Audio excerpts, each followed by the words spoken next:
שלום לכל הצופים היקרים, והיום נדבר על סליחה. כל אחד מאיתנו הרי יודע מהי סליחה, וכשאומרים סליחה למה מתכוונים? לפעמים יהיו כאלו שיגידו סליחה רק כי הם רוצים לומר את המילה סליחה כדי לצאת כביכול נקיים, אבל לפעמים יהיו כאלו שמבינים את משמעותה העמוקה של הסליחה. סליחה היא אינה רק מילה, היא רגש, ואחד הרגשות העמוקים ביותר שאנחנו פוגשים, ולפעמים, ובעצם לא לפעמים אלא ברוב המקרים, סליחה יכולה לגרום לנו להמשיך בדרך נקיים וטהורים יותר, ולעומת זאת אי סליחה יכולה לגרום לנו להישאר תקועים. הרי רוב הקשיים שלנו ורוב הבעיות שלנו נובעים מהמקור של הסליחה. ולמה הכוונה מהמקור של הסליחה? הרי מי מאיתנו לא נפגע בימי חייו? מי מאיתנו? אין אדם שבמשך חייו לא חווה פגיעה אחת לפחות שהשאירה אותו במקום של כעס, טינה, עצב.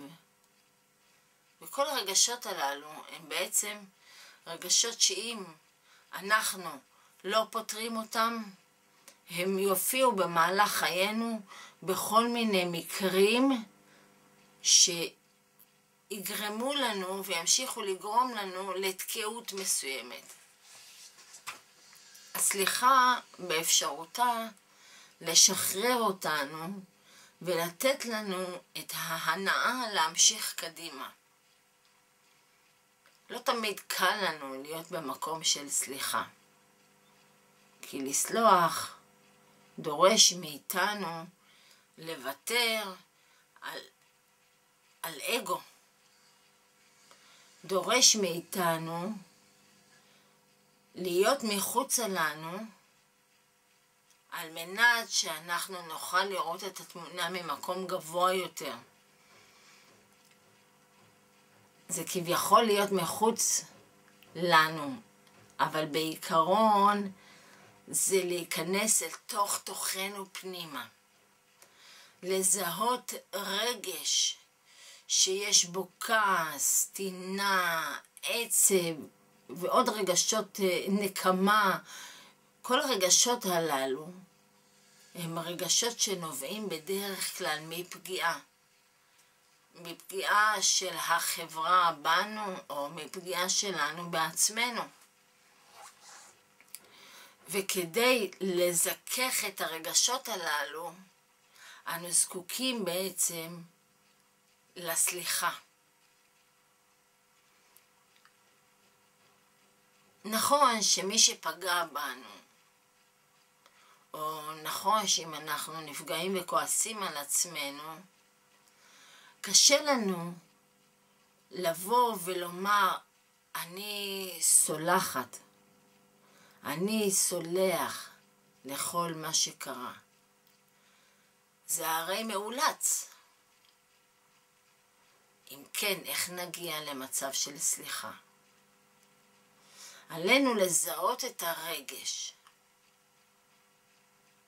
לתת לו שם, להכיר ברגש, ובסופו של דבר להבין מניין הוא נובע. מדוע אני עצובה כרגע? מדוע אני כועסת על אדם מסוים? מדוע יש לי הרצון לפגוע לפגוע במי שפגע בי. כאשר אנחנו שואלים את השאלות הללו, מדוע זה קורה, מדוע הרגשות הללו צפים, אנחנו נמצאים במצב של ניתוח. הניתוח הוא לא ניתוח פיזי, הניתוח הוא ניתוח רגשי מאוד. וכאשר זיהינו את המקור של אותו הרגש, אנחנו עכשיו יכולים לצאת מתוכנו ולהיות במקום של האדם שכביכול פגע בנו. בעיקרון אנחנו רואים את זה לא כביכול, אנחנו רואים את זה כפגיעה. כאשר אנחנו נמצאים במקום של אותו אדם, אנחנו יכולים לשאול מדוע אותו אדם התייחס אלינו בצורה מסוימת. וכאשר אנחנו נמצאים במקום של האדם האחר, אנחנו יכולים גם לראות את עצמנו מבחוץ. ואם אנחנו רואים את עצמנו מבחוץ, ומנקודת הראות של אותו אדם, אנחנו יכולים להתחיל ולהבין מדוע נפגענו. ועדיין זה רק השלב השני. השלב השלישי הוא לנסות להבין מדוע אני מתנהגת כפי שאני מתנהגת, וכתוצאה מכך מישהו חיצוני לי כביכול פוגע בי. אבל אותו אדם מציב בפנינו מראה של מי שאני ואת דרך ההתנהגות שלי ואת דרך החשיבה שלי, ויותר מכך את האמונה הבסיסית שקיימת בתוכי. אז עכשיו כשאני מסתכלת על עצמי מבחוץ, אני יכולה להתחיל להיכנס פנימה ולרדת לאט לאט לשורש הבעיה שיוצרת מצב של פגיעה. שורש הבעיה בדרך כלל, וזה לא בדרך כלל, זה תמיד אמונה שמובילה אותי ואני הולכת אחריה בלי להיות מודעת אליה. והיא זו שמולידה מצבים שכביכול פוגעים בי. אבל המצבים הללו באים לעורר אותנו. לעורר על מנת שנוכל להכיר ולזהות אצלנו את האמונות שבנו. את האמונות שמניעות אותנו קדימה.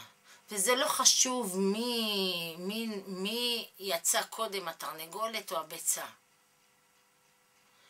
בסופו של דבר, האמונה הבסיסית שלנו היא זו שיוצרת אצלנו התנהגות מסוימת, שמולידה התנהגות מסוימת של הסביבה כלפינו.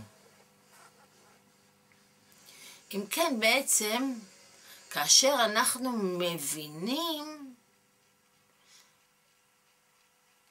ומכירים באמונה הבסיסית, אנחנו יכולים להתחיל בתהליך של סליחה. וזוהי סליחה אמיתית.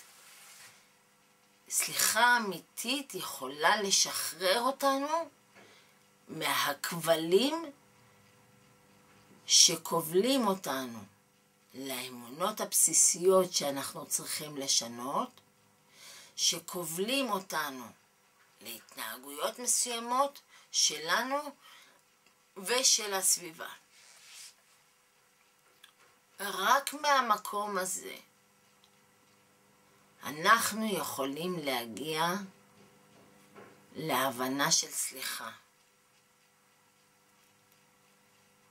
כי לא תתרחש לעולם סליחה אמיתית אם לא הבנו את כל התהליכים הללו.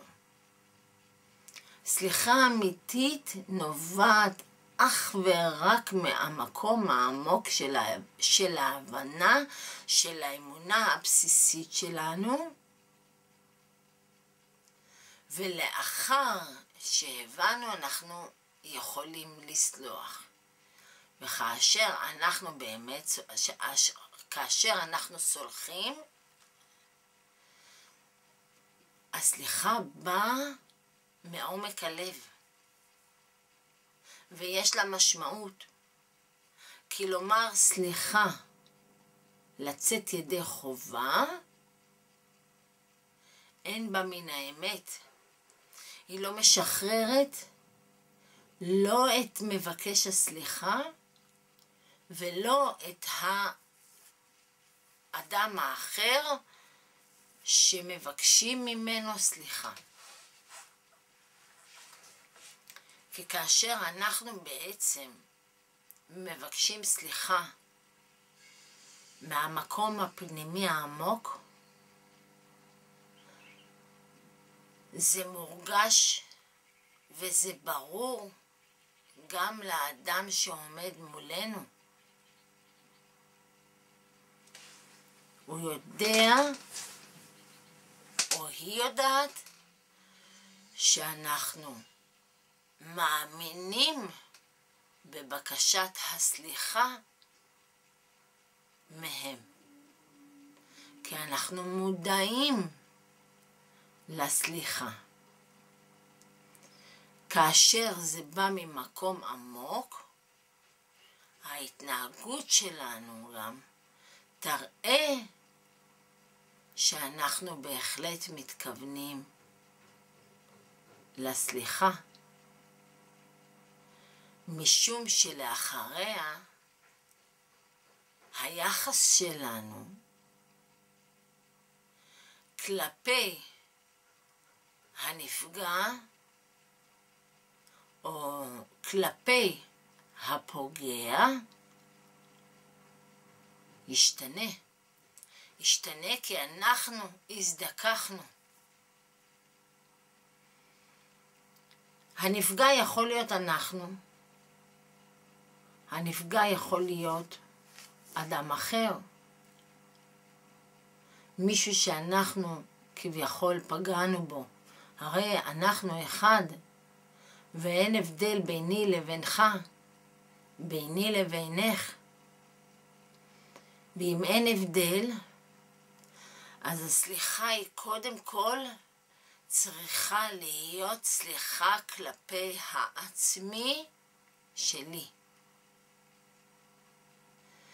כי אם אני נפגעתי ואני כועסת על עצמי שנתתי למצב מסוים או לאדם מסוים לפגוע בי, ואני לא סולחת לעצמי, אני גם לא יכולה לעולם לבקש סליחה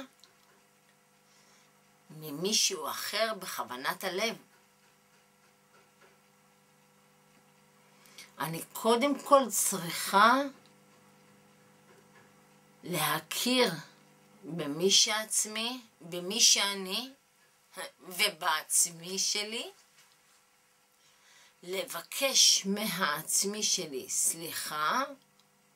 זה בדרך כלל יהיה סליחה על חוסר ההבנה,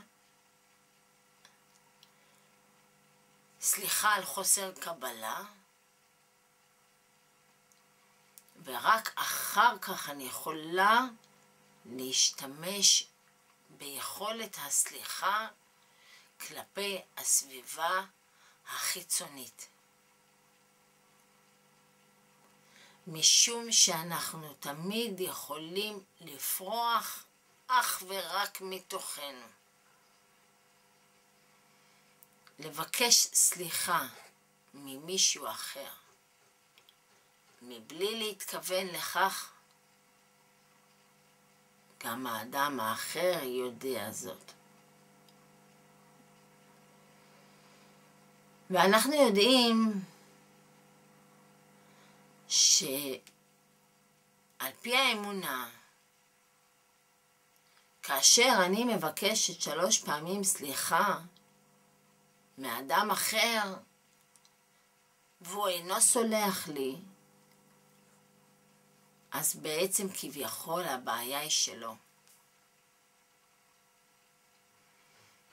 אבל אם אני מבקשת סליחה 3 פעמים ממישהו אחר, רק כדי להשיג את המספר 3, אז לא אני מטהרת ולא האדם האחר מטהר. שנינו נשארים פגועים. ואם אני לא מטהרת ולא האדם האחר מטהר, בעצם 4תנו נשארים פגועים. כי מנשמתי אני נשארת פגועה. ואנחנו 2 שהם 1 בעצם. והאדם האחר בנשמתו נשאר פגוע. והוא מאוחד עם נשמתו. אזי אנחנו 4 שהם 2 שהם 1. וה4 שהם 2 והם 1 זה מעגל שהוא הופך להיות נפרד וכאוב, ואין פה שום קבלה ושום אהבה ושום הבנה. נשארת הפגיעות, ואף אחד מאיתנו בעצם לא זוכה להזדכך. מטרת הסליחה היא לזכך אותנו. היא לגרום לנו לפתוח את הלב, כדי שאנחנו נוכל להמשיך בחיינו ממקום של אהבה והבנה וקבלה. אז בעצם המטרה של הסליחה היא בעבורנו ובעבור האחר. ואיננו יכולים להגיד, אני אמרתי 3 פעמים סליחה, וזוהי בעייתו של האחר אם הוא לא סלח. כי כאשר הדברים נעשים לצאת ידי חובה, כך הם נראים. כי אני לא באמת ביקשתי סליחה, ולא באמת קיבלתי את סליחתו של האדם האחר. כך יצא שנשארנו פגועים, נשארנו מעוכבים, נשארנו באותו מקום שבו היינו קודם. הסליחה היא בעצם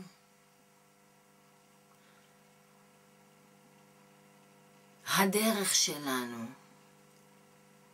לפרוץ מחיינו ולקרב אלינו את האחר. ישנם דרכים שונות לבקשת סליחה. נניח ביום הכיפורים אנחנו צמים,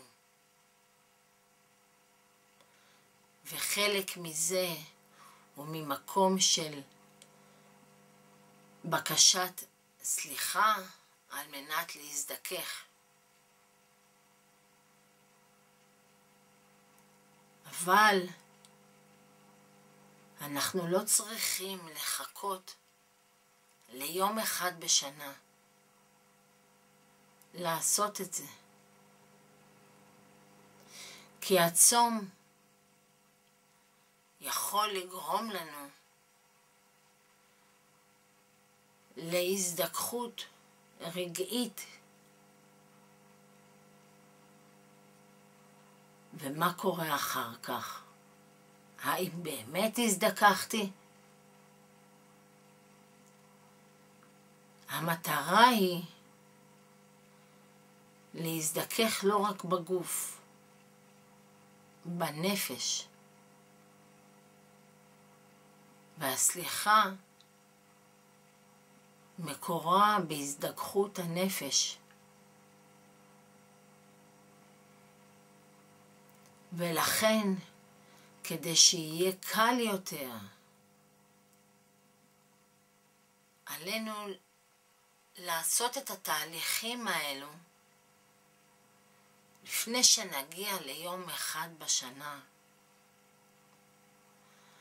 שבו אנחנו מבקשים סליחה זה מזה.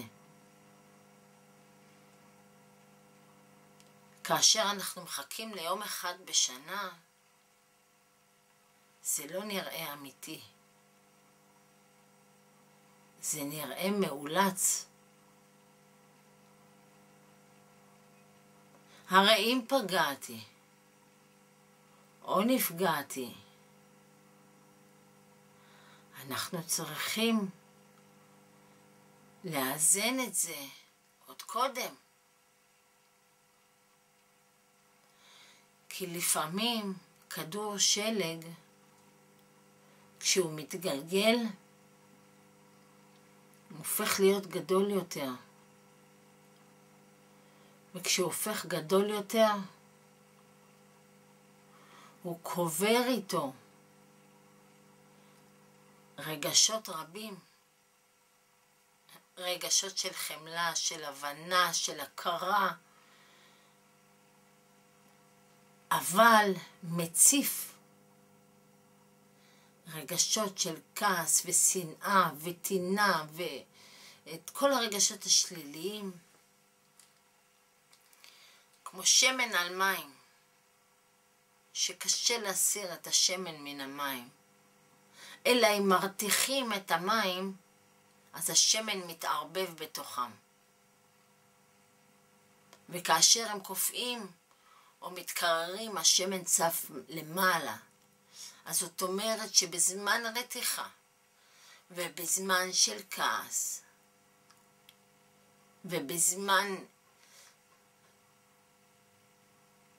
בזמן המתאים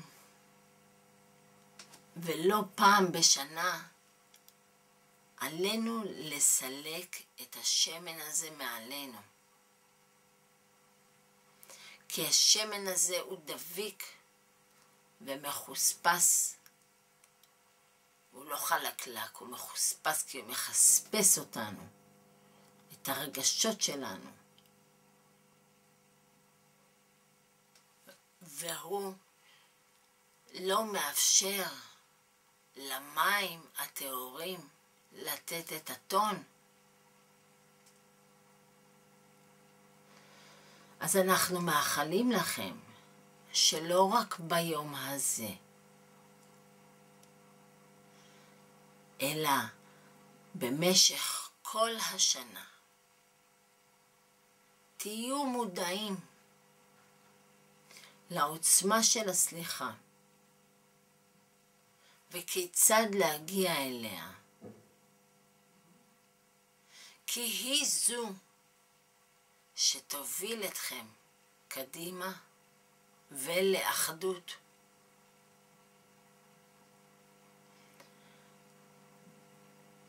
בהצלחה. שתהיה בכם סליחה כלפי עצמכם, סליחה לאחר ומעומק הלב. אנחנו אוהבים אתכם. אהבו גם אתם. באהבה רבה. ולהתראות.